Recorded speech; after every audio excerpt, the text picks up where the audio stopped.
अनादिकाल से धर्म और ईश्वर तत्व का संबंध इस विश्व की अंतिम रचना मानव शरीर है, उस मानव से ही रहा है। जब जब ये मानव धर्म और ईश्वर तत्व को भूलता है, पर धर्म के बिना रह नहीं सकता है, धर्म के बिना रह नहीं सकता है, पर भूला हुआ भी रहता है, तो अपने कुल धर्म, जाति धर्म, समाज धर्म, राष्ट्र धर्म और नाना प्रकार के अपने अपने कल्पित धर्म और अपने अपने माने हुए कल्पित ईश्वर में आस्था रखता है, श्रद्धा रखता है, और उस आस्था और श्रद्धा के आधार पर ही अपने जीवन में परम सुख शांति का सपना संजोए रहता है। उसके आधार से मेरा जीवन सफल हो जाएगा, मुझे परम सुख शांति प्राप्त हो जाएगी, मुझे मेरा अपना लक्ष्य प्राप्त हो जाएगा। यही भ्रमित अवस्था में वो लंबा समय जीता है और परस्पर इसी प्रकार के माने हुए मतभेद ही परस्पर आपस में टकराव भी उत्पन्न करते हैं, मानवता में संघर्ष की भी स्थिति ले आते हैं और इन्हीं परस्पर द्वेषपूर्ण वातावरण में मानवता जीने के लिए मजबूर रहती है। ये बोध नहीं कराने वाला रह जाता है ज़्यादा मात्रा में। ये दिखने वाला विश्व का रूप यही विश्व रूप परमात्मा है। कहने वाले तो रहे आते हैं, लेकिन ऐसा दिखाने वाले, प्रयोग में प्रत्यक्षीकरण कराने वाले नहीं रहते। कहते तो रहते हैं कि सब नर करहि परस्पर प्रीति, चलहि स्वधर्म निरत श्रुति रीति, राम भगति रत सब नर नारी। ऐसा कहते तो हैं, गाते हैं, पढ़ते हैं, एक दूसरे को सुनाते भी हैं, सुनते भी हैं। राम भगति रत सब नर नारी, सकल परम गति के अधिकारी। नहीं को अब दिन लक्षण हीना, नहीं को दुखी दर्द नहीं दीना, सब सुंदर सब निरुज शरीरा। ये सब हमारे लिए कल्पना रह जाती है। वैसा दृश्य में नहीं दिखता, वैसा व्यवहार में नहीं दिखता, वैसा आचरण में नहीं दिखता, न वैसा रहनी में कोई दिखता। केवल ये बातें दीवारों के लिए रह जाती हैं, दीवारों में रहती हैं। सजी हैं दीवारें अच्छे अच्छे कोटेशन से, अच्छे अच्छे सुभाषित वाक्यों से, नीति के वाक्यों से। केवल एक सुनाना और सुनना तक सीमित रह जाता है। तो यही तो धर्म गिलानी है। इस धर्म गिलानी को धरातल पर यथार्थ धर्म और यथार्थ ईश्वर, जो विषय वस्तु अभी प्रातःकालीन सामूहिक सर्वांग पाठ के समय हम आप जो उपस्थित थे, यही समझा था कि नर श्रेष्ठ अर्जुन हैं, नरवीर अर्जुन हैं। अपने प्रकार का क्या नहीं धर्म समझे होंगे, धार्मिक भी थे, धर्मज्ञ भी थे, प्रवचन भाषण सब चीज में से हम पारंगत थे, लेकिन उनमें इतनी गुंजाइश थी कि वो स्वयं जल्दी से स्वीकार कर लिए कि मैं भूला हूँ। क्या भूला हूँ? धर्म भूला हूँ। धर्म का कहना सरल है, दो ही अक्षर हैं उसमें वर्णमाला के, लेकिन धर्मस्य तत्वम निहितम गुहायाम, धर्म के रहस्य को समझना। निहितम गुहायाम, निहितम गुहायाम यानी बहुत सूक्ष्म, अति सूक्ष्म है, तत्वदर्शी के लिए ही साध्य है। तत्वदर्शी ही उसके रहस्य को जानते हैं कि धर्मो शास्त्र तो ही नारायणों प्रकाशता, जो नारायण के द्वारा प्रकाशित होता है, यानी नारायण के द्वारा आविष्कृत होता है, जिस और उसका ही प्रचार प्रसार युगों युगों में करने के लिए वो 10 बार ये है, वह विश्व रूप परमात्मा ही अपना अक्षर का तेजांश बल लेकर के अक्षर का साक्षी रहता है। अक्षर भाव का प्रकाश जन्म से रहता है, वो जन्म से ही उनमें स्वाभाविक स्फूर्ति रहती है धर्म की, और अपने लिए मूल स्वरूप ये विश्व ही है। पर हम सब जीव क्षर भाव में होते हैं। हमें जन्म से जागृति 3.5 हाथ की रहती है कि मैं 3.5 हाथ होता हूँ। ये जागृति जन्म से है ना, क्योंकि प्रकृति ही 2 प्रकार की है, क्षर प्रकृति और अक्षर प्रकृति। अवतार अक्षर भाव प्रधान होते हैं और सामान्य जीव क्षर भाव प्रधान रहते हैं। तो अक्षर भाव की प्रधानता के कारण उनमें ये जागृति जन्म से रहती है कि मैं विश्व हूँ, मेरा रूप विश्व है ये। और हमें जन्म से हमें भी जागृति है, पर यही है कि मैं 3.5 हाथ का हूँ। इसलिए हमें ज्ञान सहित गुरु की जरूरत है। हमें ज्ञान भी चाहिए और तत्वदर्शी सदगुरु भी चाहिए। हमें ज्ञान सहित गुरु की जरूरत रहती है। और अवतारी महापुरुषों को केवल संकेत के रूप में सदगुरु की जरूरत रहती है उन्हें भी, लेकिन इशारे मात्र की जरूरत रहती है। पर फिर भी गुरु ग्रह पढ़न गए रघुराई, पढ़ने का संस्कार लेने गए हैं, ना कि और कोई दूसरे। गुरु का संस्कार की जरूरत सबको है, लेकिन वो शिक्षा के रूप में है। शिक्षा के रूप में है, वही शिक्षा का नाम दीक्षा भी है। जीव की जो इच्छा है वो जो देने वाले में जिसमें सामर्थ्य हो, वो जो देता है वही तो दीक्षा है। कालांतर में उनका सब कार्य प्रणाली व स्वरूपांतर बदलता रहता है। इसलिए सामान्य जीव क्षर भाव सहित रहते हैं, अक्षर भाव का उन्हें कोई बोध ही नहीं रहता है। पर अवतार अक्षर भाव प्रधान रहते हैं और क्षर का साक्षी है, पर वो पुरुषोत्तम योग का प्रकटीकरण करते हैं। पुरुषोत्तम योग ही दिव्य चक्षु योग कहलाता है। इसलिए अवतारों को पुरुषोत्तम भी कहा गया है। भगवान श्री राम को तो मर्यादा पुरुषोत्तम ही कहा गया है। सभी अवतार पुरुषोत्तम भाव की ओर जाते। क्षर अक्षर सगुण निर्गुण साकार निराकार तो 2 भाव हैं। दोनों भावों का अधिष्ठान वस्तु एक ही है। वो पुरुषोत्तम भाव को छूट जाने से ही मानव जगत में धर्म ईश्वर नाम पर बेहद खींचतान बन जाती है।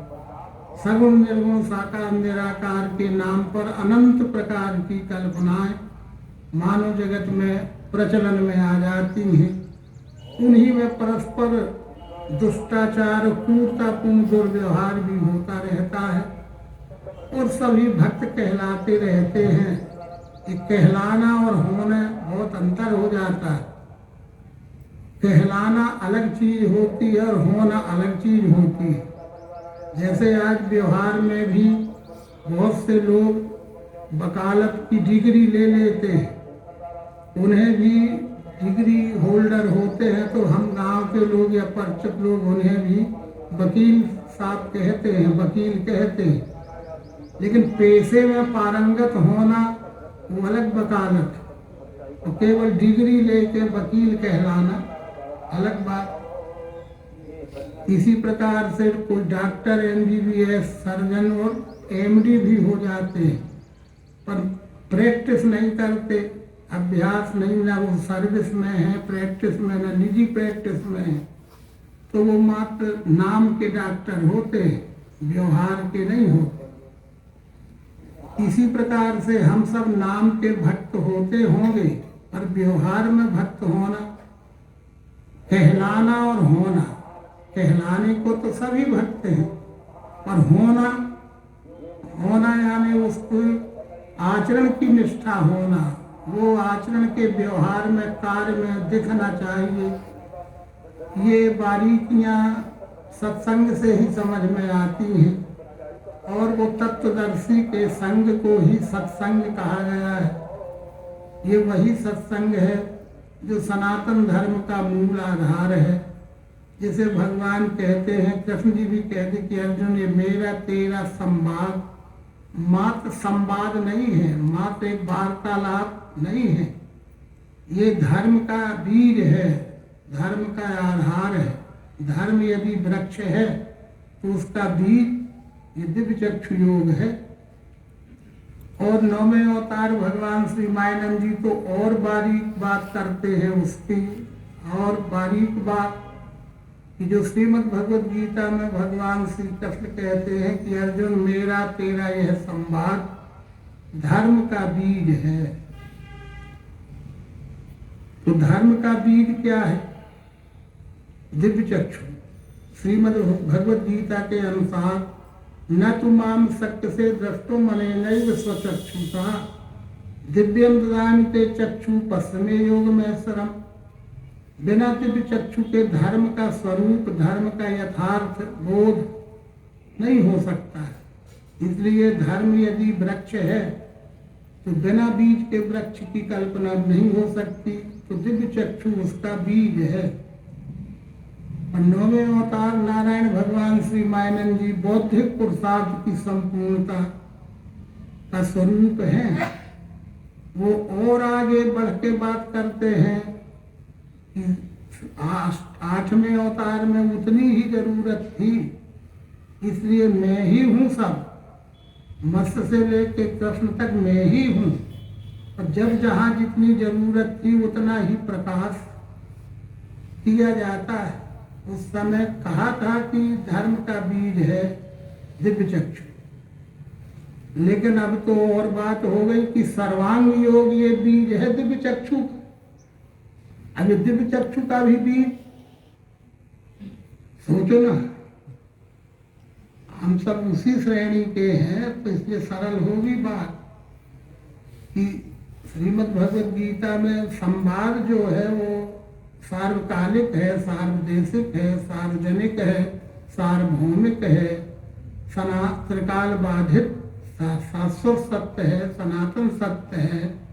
उसे भगवान श्री कृष्ण दिव्य चक्षु को लेकिन बीज कह रहे। पर 9वें अवतार जब और ये कह कि सर्वांग योग ये स्थायी बीज है दिव्य चक्षु, वहां दिव्य चक्षु बीज है तो धर्म उसका वृक्ष है। यहाँ दिव्य चक्षु वृक्ष है तो फिर बीज सर्वांग योग है। सर्वांग योग ये स्थायी बीज है किसका? दिव्य चक्षु, दिव्य चक्षु का। दिव्य चक्षु को यदि वृक्ष के स्थान पर रखो तो बीज सर्वांग योग। तो फिर सर्वांग योग क्या है? फिर सर्वांग योग क्या है? सर्वांग योग मात्र शब्द नहीं है, सर्वांग योग मात्र पढ़ लेना नहीं है। सर्वांग योग स्वयं अपने आप में अपरोक्ष ही है, लेकिन उस अपरोक्ष का भी परोक्ष क्रिया है। सर्वांग योग एक क्रिया है। क्रिया है माने अपन रोज समझते हैं कि ऐसा तो रोज पढ़ लेते हैं, कईयों को किताब भी बढ़वाओ, किताब भी दे तो कहते नहीं हमें नहीं, हमें तो याद है, नहीं हमें नहीं दे, हमें तो याद है। हम उसको छूते भी में जैसे कोई परहेज हो, हमें याद है। ठीक है ना, याद तो हमको भी है, याद तो सबको भी है, लेकिन अब ये बात तो समझाओ कि सर्वांग योग ये स्थायी बीज है दिव्य चक्षु। तो जो प्रयोग है वो स्वयं दिव्य चक्षु ही तो है।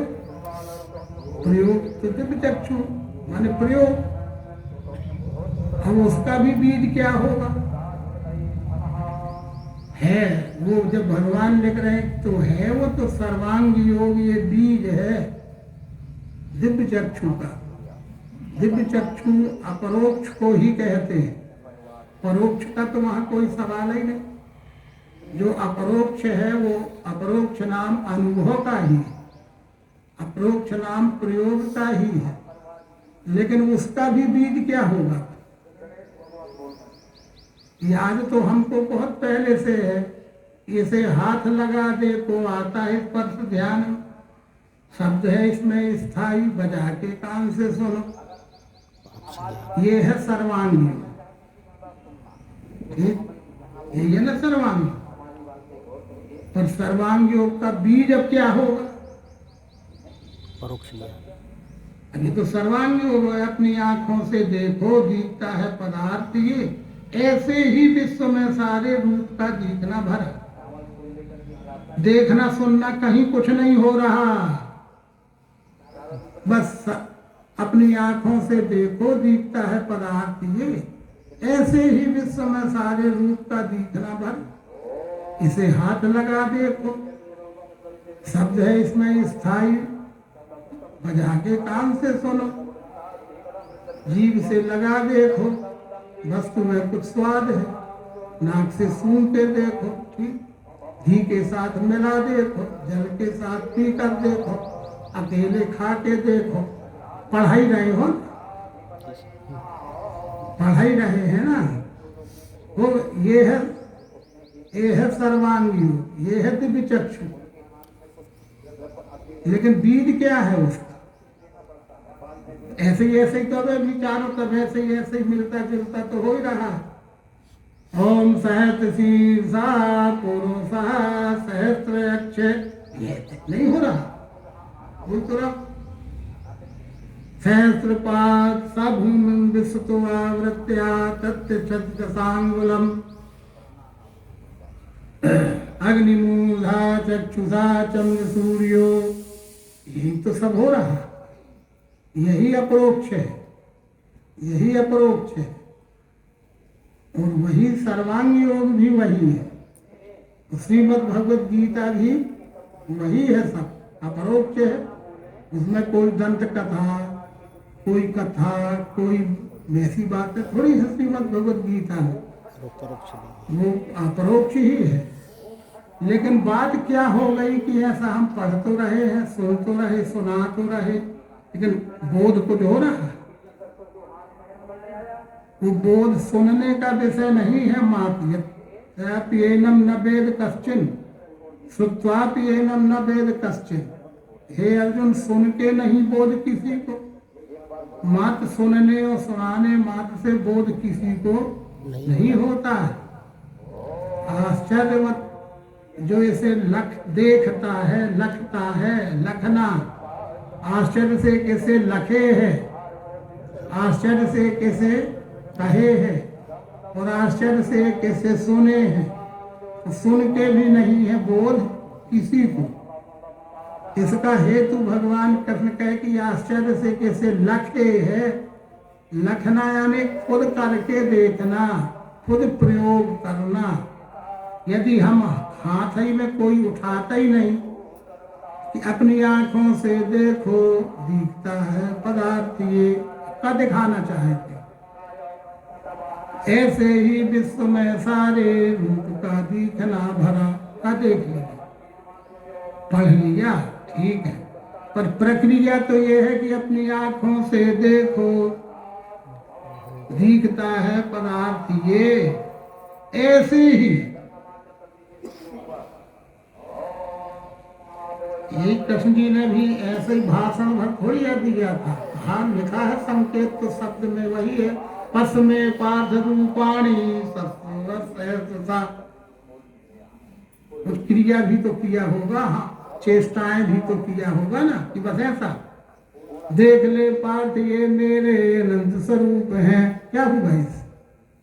देख ले पार्थ ये मेरे अनंत स्वरूप हैं, अनेक भांति के दिव्य अनेक रंग रूप के। ये है बीज, ये है क्रिया, क्रिया बीज है। क्रिया ना करो तो फिर बातें हैं, शब्द हैं, शब्द अच्छे लगेंगे, शब्द से जितना समझा जा सकता है उतना समझ में आएगा भी, ऐसी बात नहीं। लेकिन पूर्णता तो प्रयोग में है। प्रयोग माने क्रिया, हाथ से लगा देखो, अब लगा ही नहीं रहे तो हम हाथ तो कान हो रहा, कोई ठंडा गरम चिकना खुरदरा हो रहा है क्या? शब्द है इसमें स्थायी, बजा के कान से सुनो, वो ये बीज है, उसका बजाना बीज है। तुम बजा ही नहीं रहे हो तो कब कान से सुनो? बजाने के बाद ही कान में कुछ सुनाई देगा, फिर उसके प्रकार आएंगे। जीभ से लगा देखो वस्तु में कुछ स्वाद है, का लगाए जीभ,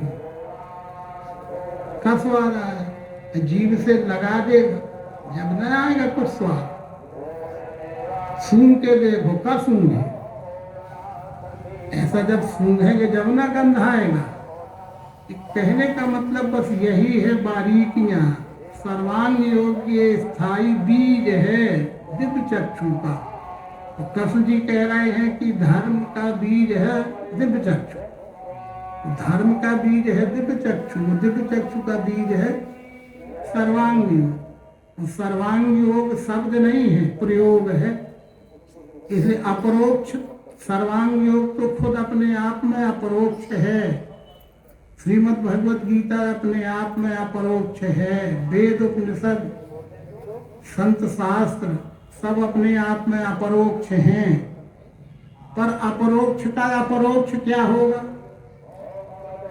वो अपरोक्ष का अपरोक्ष ही ये प्रक्रिया है। केवल प्रक्रिया छूट गई, वो तो वही आ रहा है, वही हो रहा है, कोई दूसरा थोड़ी हो रहा है। लेकिन बस इतना ही हो, इतना ही है, उसका प्रयोग ना होने से अधूरा है। हो तो सब वही रहा है, लिखा तो सब वही वही है।